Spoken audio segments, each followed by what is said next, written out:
So the next session we have is on quality of doctoral research and academic leadership with focus on research. And we have two great speakers for the same. The first one is Professor Dr. Kemal Condividi, who is a scientist, researcher, teacher, educator, administrator, diplomat, and science communicator. So for over 38 years, he served in India and abroad in different capacities. Previously, he served as the VC, Vice Chancellor, Arunachal University, Vice Chancellor of APJ Satya University, Head of Division Advisor and Director in the Ministry of Science and Technology, Government of India, Counselor, Science, Technology, Health and Education, Embassy of India, Washington, DC, Visiting Professor Scientist, University of Gießen, University of Marburg, and Hahn Meitner Institute, Berlin. He has specialized in the fields of chemical, nuclear, and environmental science, science and technology cooperation, and administration and communication. Professor Dwivedi pursued research in truly interdisciplinary areas and published about 200 research papers. Professor Dwivedi held a prestigious position of the President of International Nuclear Track Society, representing more than 40 countries. He is recipient of 10 different national and international fellowships, the prestigious India 2000 Millennium Award 1999, the Saraswati Centenary Award, and elected as the Fellow of the International Academy of Physical Sciences and President of Chemical Sciences for the centenary year 2012 and 13 of Indian Science Congress. So welcome, Dr. Dwivedi. So the next speaker we have co-presenting would be Dr. Nidhi Kayseri. She is a faculty member in the Shahid Sukhdev College of Business Studies of DU. Her main areas of research confined to HR, corporate law, CSR, and leadership. She was invited. She was an invited panelist in the US-India Business Summit 2012, Atlanta, USA. She is gold medalist in all her university degree programs. She is member of editorial advisory board of the several research journals. She is an administrator of the global network of doctorates. Welcome, Dr. Nidhi. Good afternoon. At the very outset, I would like to thank the organizers for giving me an opportunity to share with you some of my ideas on a very, very important aspect of higher education, and that is research. As you all know that education sector is the largest sector in the world, employing 50 million people to cater to the educational need of 1 billion potential customer, what we call students, at a staggering cost of $6 trillion, equivalent to about 360 trillion rupees, which actually, if you average out 3.6 lakhs per student per year, is a global average. Of course, different countries have different scale. India is one of the largest educational infrastructure, although it does not cater to the need of 1.2 billion people, or what in order to have a GER of about 20 to 30%, we require thousands of more institutions. Well, with my 42 years or 43 years in higher education, I always felt a need of a very strong infrastructure for research. Unfortunately, in spite of the fact that we have 46,000 colleges, 700 plus universities, enrolling something like 26 million students, but hardly the research is done only in few selected universities. We are not talking about international standard research, but just involving a student in research. And one of the idea that I had, and perhaps many of you will share the same, that the research must start earlier than a postgraduate level, or postgraduate that we call as a PhD level. Students between the age group of 17 to 21, when they are in undergraduate classes in the university, they are potentially very smart to do research. And we have seen in my previous universities that undergraduate students are doing some very good research which is publishable.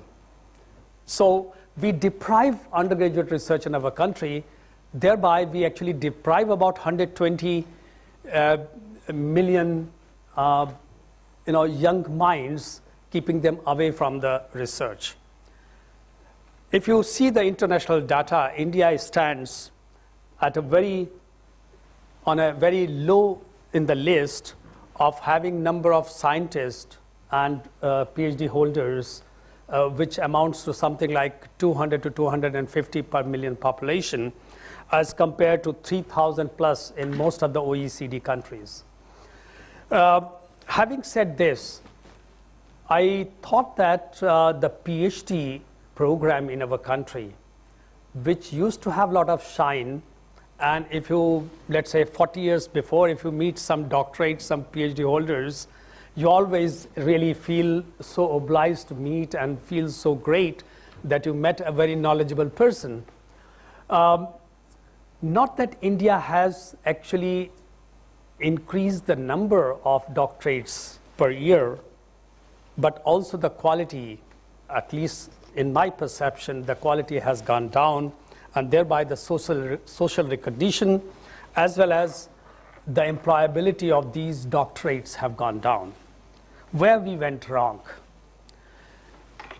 I would like to share with you 1978, or prior to 1978, China was nowhere as far as the PhD program is concerned. In fact, there was no PhD program in China before 1978, not very far away. Now, in early 80s, they were producing about 800 to 1,000 PhDs per year when they started. India was producing 10,000 PhDs way back when 1970s and 80s. And India today produces about 15,000 PhDs. Now, we increased from 10,000 to 15,000 in the last 40 years. Whereas the US, which used to really produce the largest number of PhD and a quality PhD, which was actually some 40 years back about 25,000, they went up to 40,000, now 48,000. But China, in between, actually surpassed even USA and produced this year 50,000 plus PhDs. Now, on one hand, our universities need a very good faculty, and we are not able to really provide the quality PhD to our universities. Forget about global employment or global mobility of our faculty or our students to go and take up job in good universities abroad. We are not able to get enough number of faculty in our own country.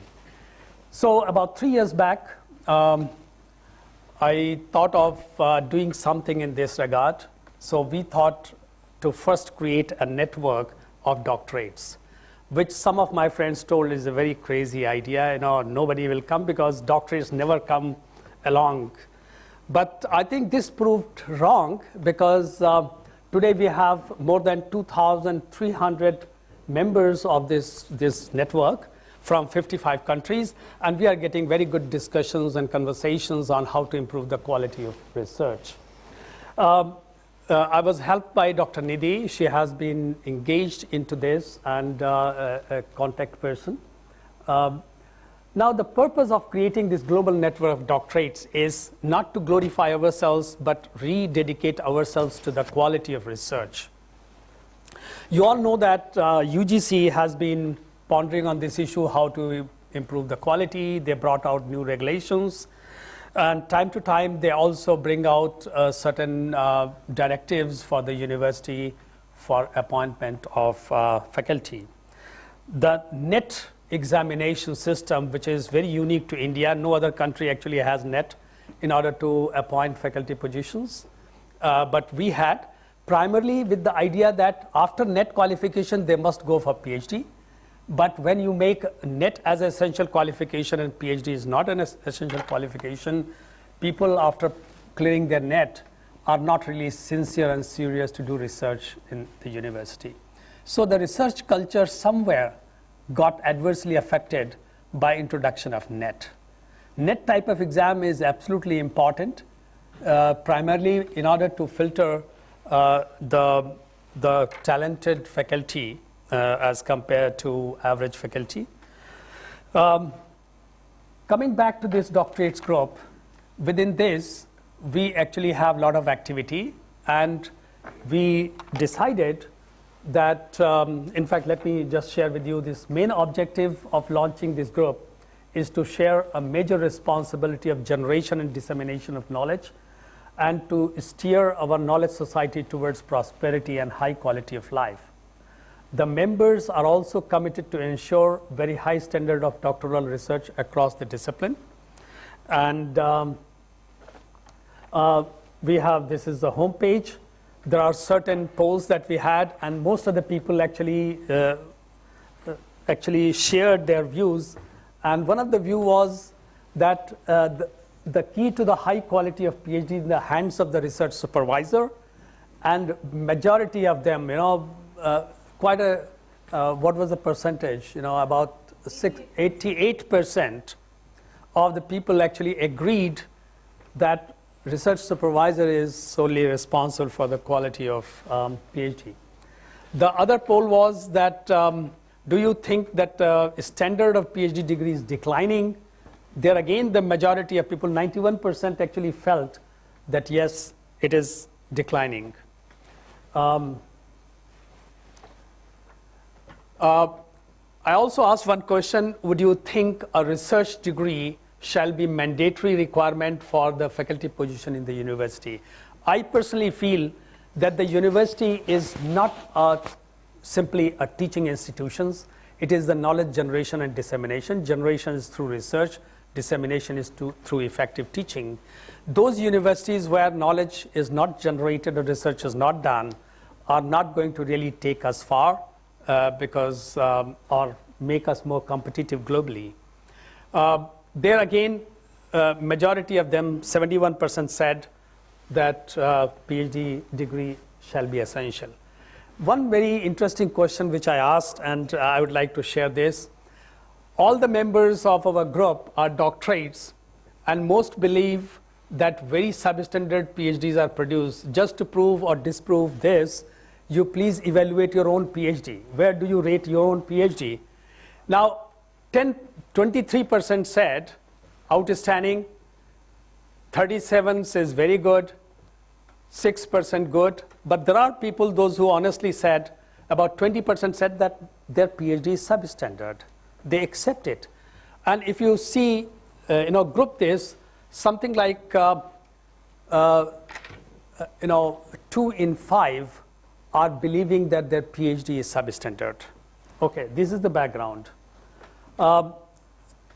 We thought that let us find out a day where we can call it a World Doctorates Day, and on that day we should actually take a pledge. The pledge is, in fact I have not brought that pledge here.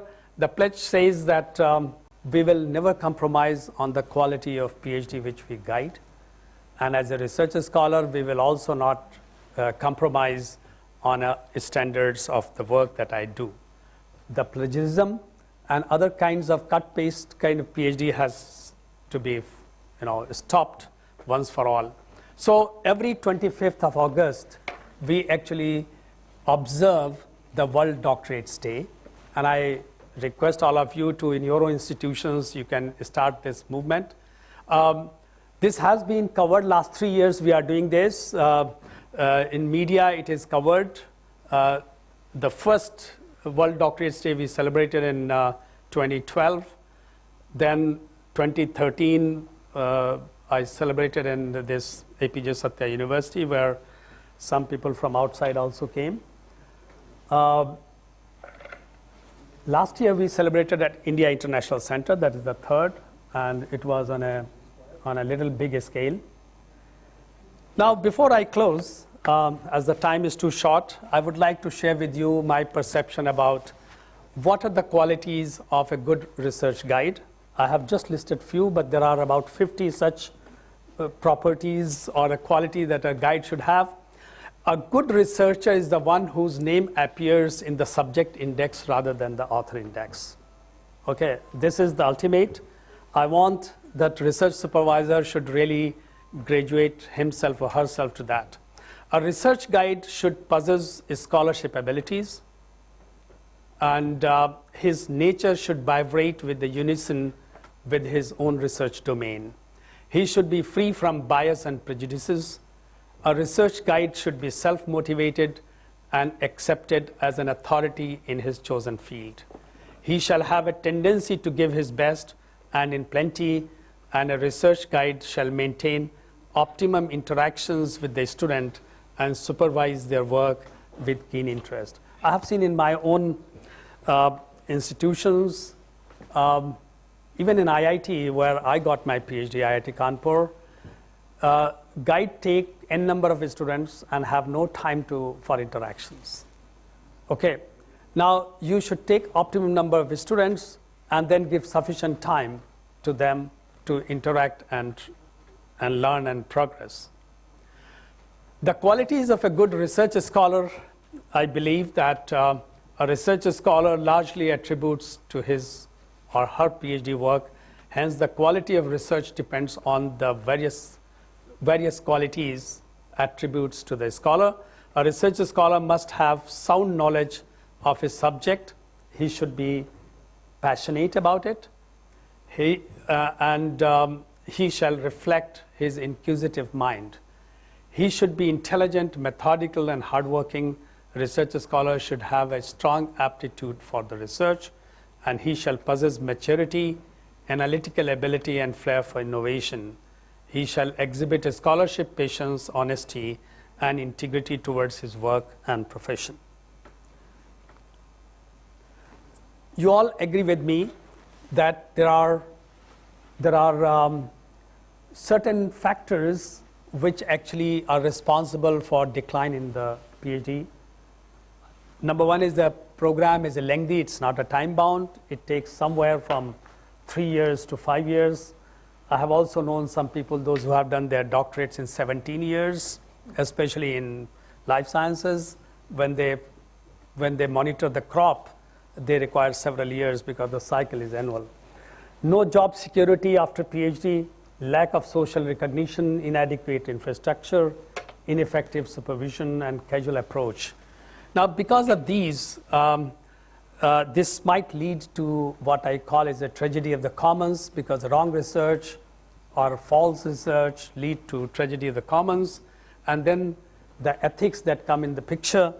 And I would like to just quote Henry Bent's one poem, which I do.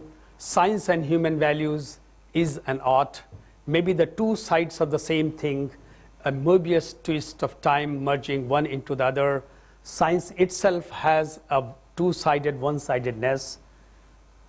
Is hen and art is egg, and the hen, they say, one can't get art from is. Well, there are some, as I told, undergraduate research. I have given here some data, but I would skip this. Now, my last slide is that we have to evolve with strategies and plans to enhance the enrollment of doctoral students to ensure quality of research.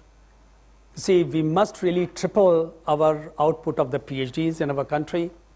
The amount and number of PhD fellowship shall be increased. Industry must come forward to donate endowments to universities under the CSR program. Strict regulations for PhD programs and even stricter norms for the research guides. I mean, one cannot become research guide for life without doing any research. So there has to be, I don't know what methodology, but guide also has to show some progress for the research. A better PhD evaluation criteria shall be evolved.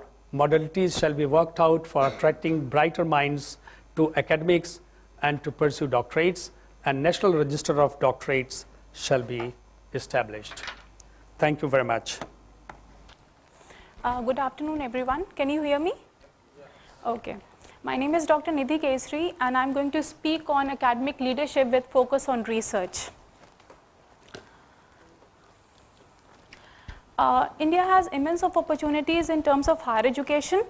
As you can see in my slide, it shows that 225 million people are under the age group of 10 to 19, and 560 million people are under the age of 25. And you can see that the people who come for higher education, they are from the age group of 18 to, say, for doctoral research 35, and maybe more at times, as we have no limit for any age limit for doctoral research. So we have immense of opportunity. And then what the leader needs to do? What is the role of the leader here? Now see, academic leader needs to understand the future needs for pursuing higher education, and must be passionate enough, must have mission, vision to actually take up these people to that level where they actually wants to go. Let me discuss with you a few facts regarding the higher education. Here in this slide, you can see that this graph is depicting the proportion of enrollment of students by program type, and this data is coming from 2011. Orange bar shows bachelor enrollment in the bachelor program, gray bar shows enrollment in the master's program, and green bar shows enrollment in the doctoral program. Now you can see how students are getting, what is the proportion of enrollment of the students in these programs. You can see that the most students get enrolled for the bachelor programs, lesser for the graduate, and then lesser for the doctoral program. Now see, if you compare these countries, you can see that India is having a very small green dot. Okay, that is just 0.4%.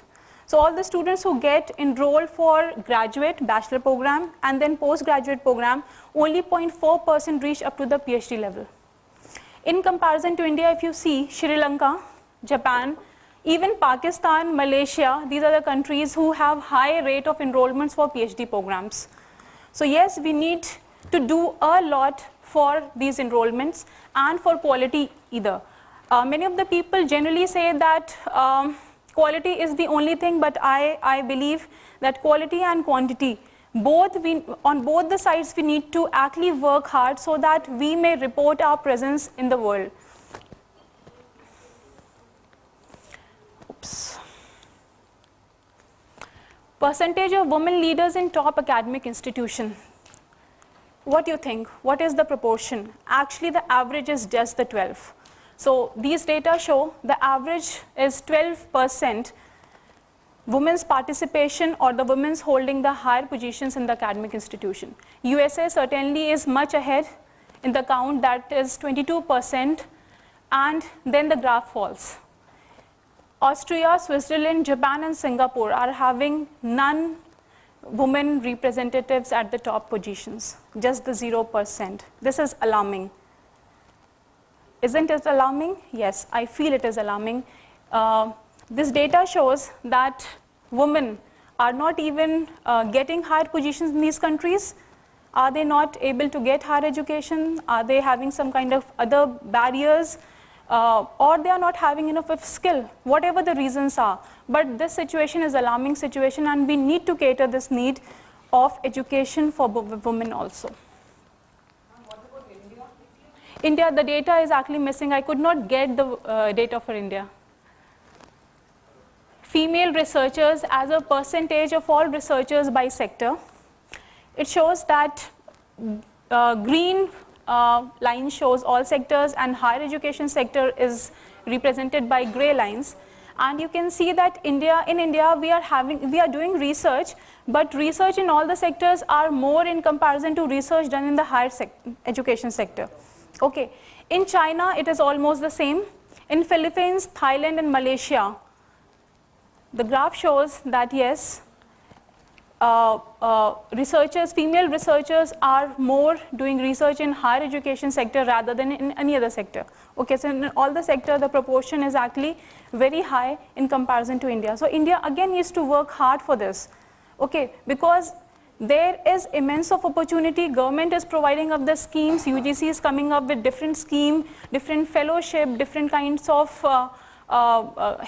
financial assistance, travel assistance to do such of work by the female researchers. So one should come forward and grab the opportunity here, and we need to do a lot for this.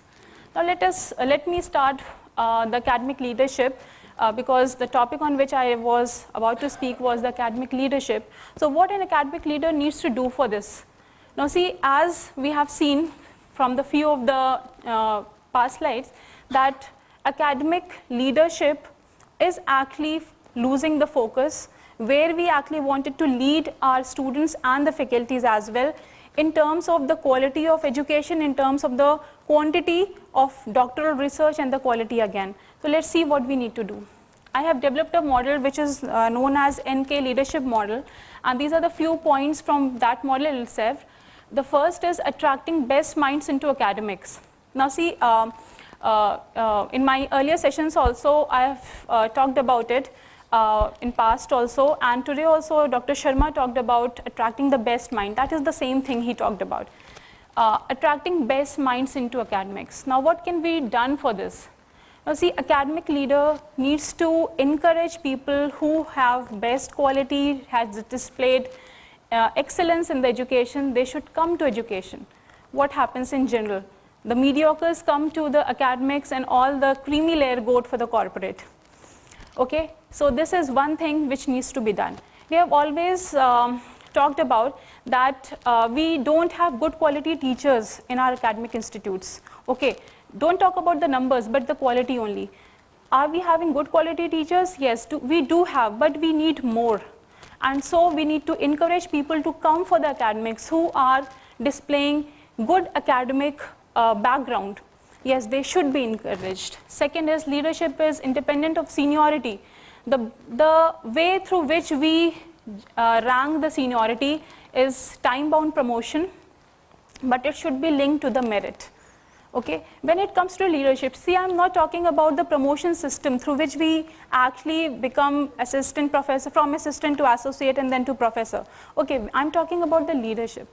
So yes, the person who becomes a leader should have some kind of merit, and it should not be linked with the age or time. It should be linked to only that is the merit. The person who has the vision and mission and has passion should be certainly brought forward and should be given the position so that that person can do some help and justice to the students and the faculties. Third thing, academicians needs to be a better leader. Yes, because they understand what is the need. Because academicians interact with the people who comes with a very fresh mind and fresh energy. Okay, the student who are from the age group of 18 to say 30, they are the people who don't know about ills and the goods of the professions. So they actually come up with very fresh thought. They are full of energy, wants to do more, want to show their best to the world.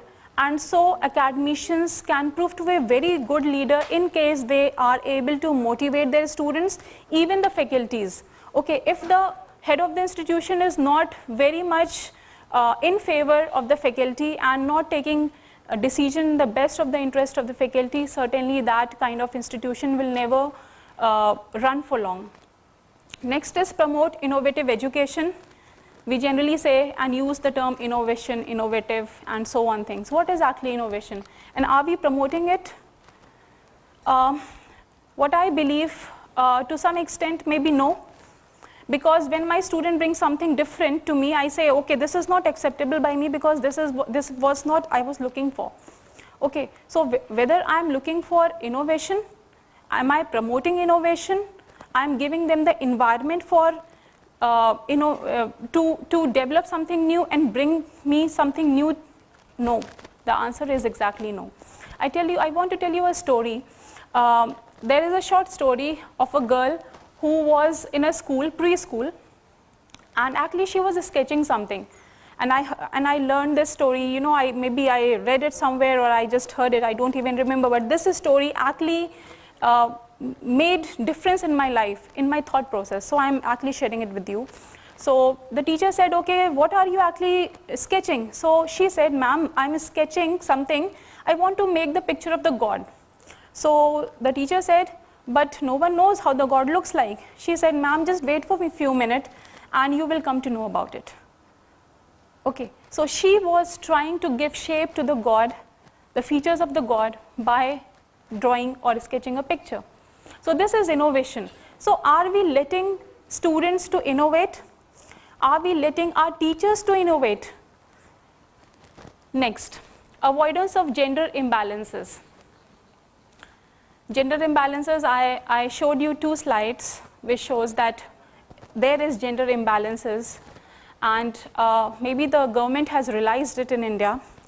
I know that many of you are coming from the corporate field also here, and you must be knowing that government has just brought Companies Act 2013, and they have incorporated one change into it, that the board will have one mandatory woman director, right? Am I right? So in the company, in the Indian company board, there is one mandatory recommendation from the government side that the board will consist of at least one woman director representatives. Okay, so government is realizing, corporate will also realize the need soon, and so no matter whether the government is enforcing or it is coming from inside, but yes, this is a very welcomed step and we should take benefit out of it. Why actually women representatives in the board? What miracle will they do? Will it make any difference in the decision or in the functional? Definitely yes. And that is the reason why government has made it mandatory. Yes, the thought process, the decision making, the quality, certainly the quality of the board will increase as the women will become the part of it. And so, if the corporate side is realizing it, the government is realizing it, so academicians should also realize it to actually give some of the positions to the top academicians in the world so that they can also shoulder the responsibilities and can bring some kind of change which is more humanistic in nature. Next, think decades ahead. Decade ahead, is this needed? Yes. Here the role of technology also comes into play, that if you cannot think of decade ahead, how will you prepare your student for the future? The opportunities they need to grab, the challenges which will be, which is waiting for them. For that challenge and for that opportunity, you have to make your student aware and ready. And so I say that academician best role is to make their student ready for that change, because nothing will remain but the change will remain here. And last is innovative attitude. So whatever you do, now see in all kind of bureaucratic hurdles we face, we have to get ready for new ways of thinking and actually eliminate all kinds of hurdles in the system, so that whatever is given by the government, it should reach to the people, it should reach to the student, and the benefit should reach to the masses.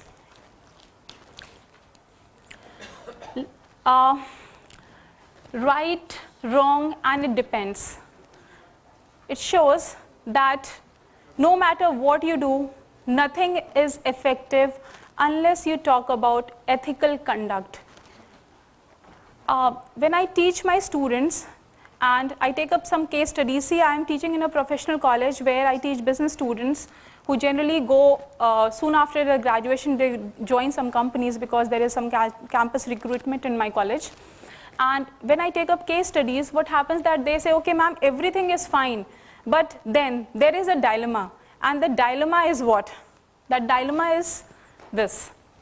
That say, ma'am, okay, fine, we understood your point, but when it comes to the profitability, when it comes to the legal aspect, and when it comes to the ethical conduct, they still face dilemma. And here comes the role of academic leader, that the leader should show them the right path. At times I say that, see, you have to follow your heart rather than profitability. What the triple bottom line for the companies talk about the planet, people, and then profit, that is also based on ethical conduct only. Because if there is no environment, if there are no people for whom you will do business and from whom you will earn profit. So certainly ethical conduct is something which should be demonstrated by the academicians, the leader, and then that will be adhered by the students. Otherwise, they will never realize the need for ethical conduct. Last but not the least, as sir has already focused on many issues related to research, I believe that the system what we follow in our traditional universities is teaching, co-teaching, and which is totally apart from the research. Okay? So in case of university teaching here in the India system, the undergraduate teachers actually are asked to put more focus on teaching rather than research.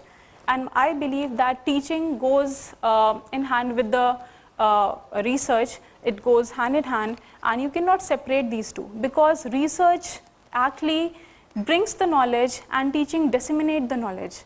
So the system here we need to change, and we need to focus more on research so as to bring quality in the teaching standards also. Thank you. I think anyways, thank you. So much, Dr. Dwivedi and Dr. Nidhi. I would like to make a request that if you can take the questions offline, and I would request the speakers to be here for some time so that they can answer the queries. I would like to, like Shantanu, to felicitate Dr. Dwivedi.